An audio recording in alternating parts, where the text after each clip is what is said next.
India's economy, like it or not, is at crisis point. We are at our lowest point in at least the last 20 years. What happened to that great Indian dream of just 2 years ago?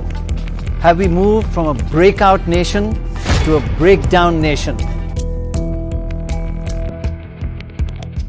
The 2G spectrum allocation. It was said that this scam cost Indian taxpayers $24 billion or 1.76 lakh crore rupees. To a nation coming out of a global recession, that was a lot of zeros.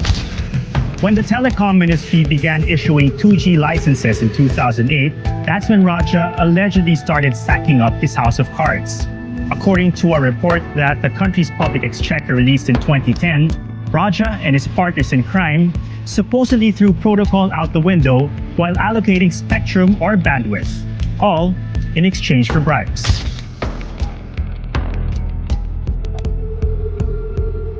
The insides of this earth are dark but rich.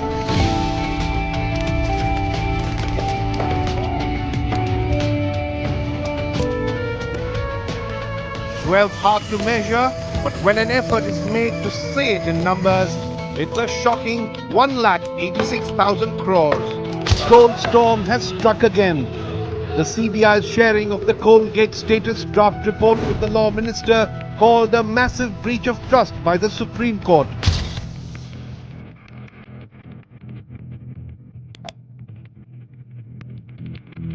Our top story, the Central Vigilance Commission, the country's corruption watchdog, today raised serious concerns about poor quality work and price escalations in Commonwealth Games projects.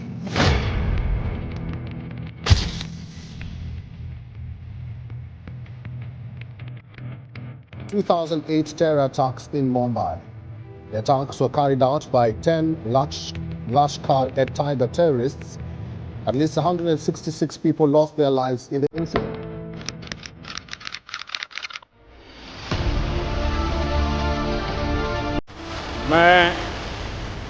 Narendra Damodar Das Modi. We've had economic figures for the last 3 months of 2023.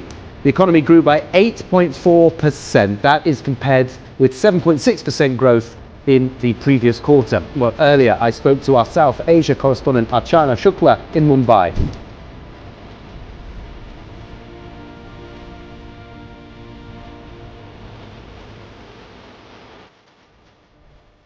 The Indian Army conducted surgical strikes last night at these launch pads.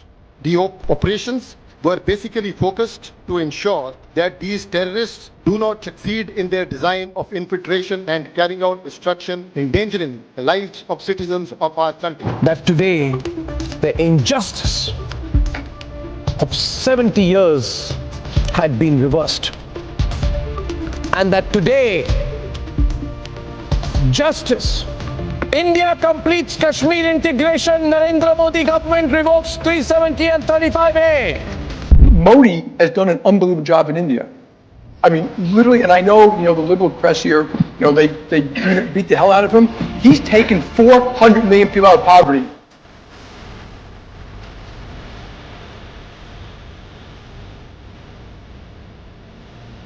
Prime Minister Modi is the boss.